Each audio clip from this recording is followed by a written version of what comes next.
the barbell curl. Right away, we can see that tension on the biceps isn't exactly optimal.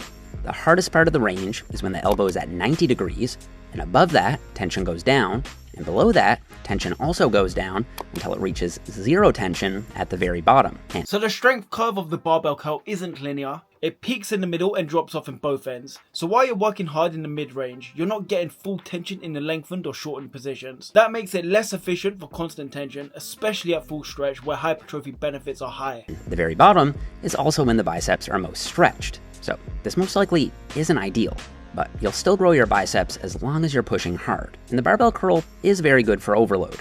Things considered, I think the barbell curl belongs in C tier plus, but I'll bump it up to B tier just because it's so accessible. The lack of stretch mediated tension is limited, but if you're pushing close to failure and progressively overload, the barbell curl can still be efficient. Plus that mid-range strength curl allows you to handle heavier loads than most isolation movements, which is great for strength and mass when paired with more tension focused exercises. So while it may not win in terms of perfect tension, it earns points for practicality and overload potential. So if you've ever done barbell curls or they're still in your rotation, drop a like, it helps other lifters find this breakdown. The easy bar curl is the same thing, except the handles curve in a way that eases up some torque on my wrists. So that's one of the most big advantages of the easy bar. It's more wrist friendly, especially for lifters with joint issues or limited supination. That slight angle reduces strain on the wrists and elbows while still targeting biceps efficiently, making it a great long-term choice for joint health. I use the outer part of the easy bar because a shoulder width grip feels more comfortable. This grip angle puts you in between a fully supinated grip, like you'd use on barbell curls,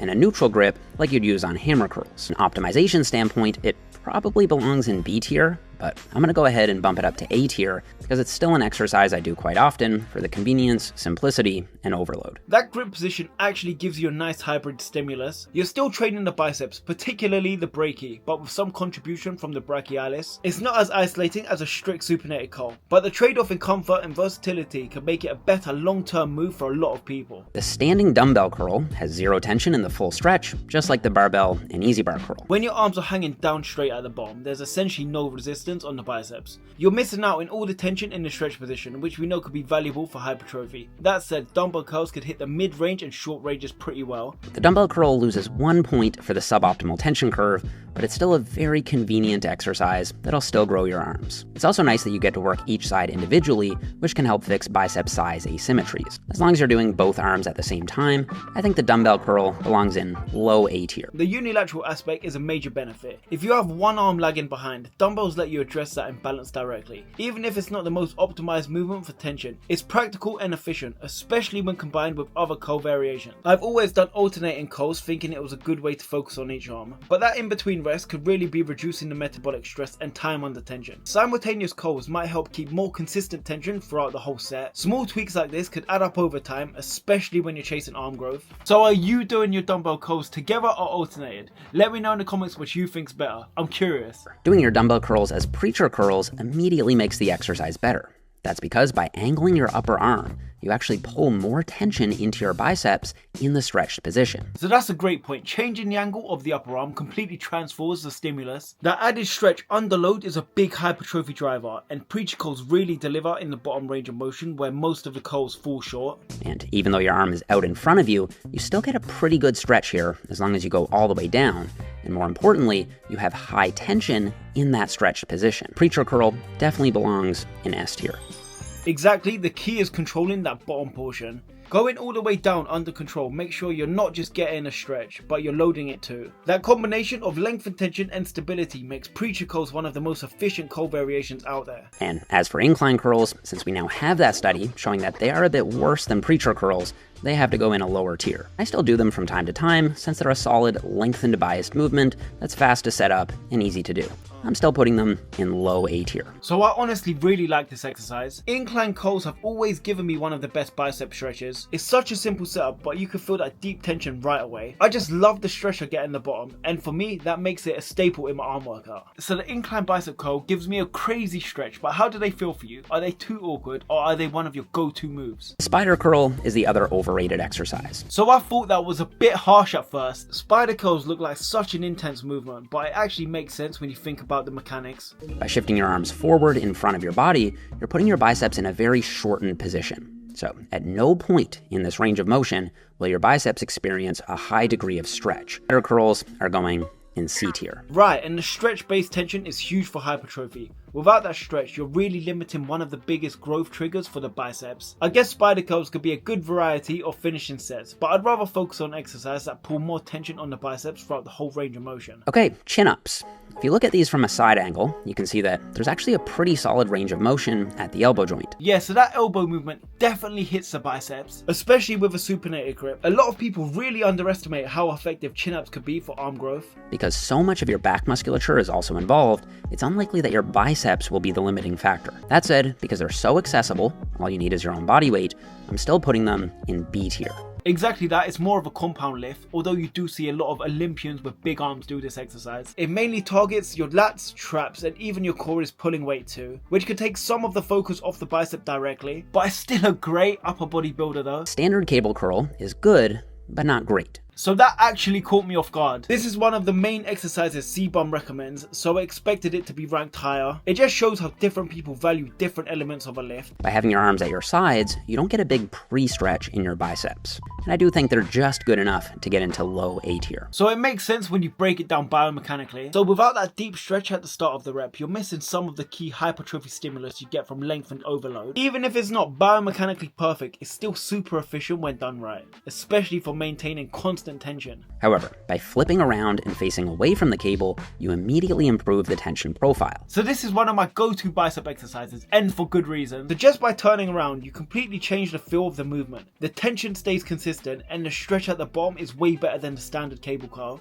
By placing your arms back behind your torso, you get maximum stretch on the biceps, and you still get that nice even tension throughout the range. The behind the body position is great. You're biasing the long head and getting that deep loaded stretch, which is one of the best hypertrophy drivers for biceps. And if you're trying to bring up your biceps peak, this is an exercise I definitely wouldn't skip because the long head will experience a very high degree of stretch and tension. The face-away Bayesian cable curl is going in S tier. Of course it is. It's amazing. So that's a great point if you're specifically trying to enhance that peak or create a more 3D shape. Training the long head with this kind of stretch focused movement is exactly the way to go. So give this exercise a try and let me know in the comments how you get on with it. You'd be surprised to learn that there actually aren't any studies on whether or not cheating or strict form causes more muscle growth. So that's actually a surprise because the strict form and the cheat reps are complete opposites. Strict form keeps all the tension on the target muscle, isolates it and minimizes momentum. So cheating on the other hand uses a bit of body movement to get the weight up, which lets you go heavier but with less control. The difference really does come down to intention and experience. Using a little momentum to help get the weight moving, you can curl up a bit more load and then resist and control that load on the very anabolic negative phase. Exactly, this is where you can be smart with the cheat curl. You're not just throwing the weight up randomly, you're using momentum to get past the sticky point, then really focus on slowing down, controlling the negative. The eccentric phase is where a ton of growth happens. I definitely don't think I'd recommend them for beginners, but as an experienced trainee, as long as you can control the negative and keep the cheating under control, I'd put them in the bottom of A tier. So beginners should definitely lock in their form first, but once you're more advanced and understand how to keep that negative control, cheat curls can actually help you break through a plateau. By taking a neutral grip and pointing your thumb up, you take your biceps out of supination. This means the biceps probably will be less active on hammer curls than on standard curls. So that's a key point that lifters overlook. Hammer curls aren't just a variation, they emphasize a different muscle group entirely. Less bicep, more brachialis. So by performing hammer curls, you might shift some tension away from the biceps and toward the brachialis. And since the brachialis can push the biceps up more, that should enhance the appearance of bicep peak. Exactly, training your brachialis is like hitting your biceps from another angle. A thicker brachialis gives you that taller, more peak looks, even without directly targeting the biceps. And because of their ability to smash the brachialis, I think I would consider them my #1 movement for biceps peak. Definitely do belong in A tier. So to be honest, I never really thought of the hammer curl like that, but it makes total sense. So by targeting the brachialis to enhance the bicep peak is such a smart strategy. That said, if you do your hammer curls while braced against a preacher bench, you instantly improve the resistance profile. And so hammer grip preacher curls are going in S tier. So that's a great point. By bracing against a preacher bench really locks you in and eliminates momentum. You could get more targeted tension and better control, especially in that lengthened range.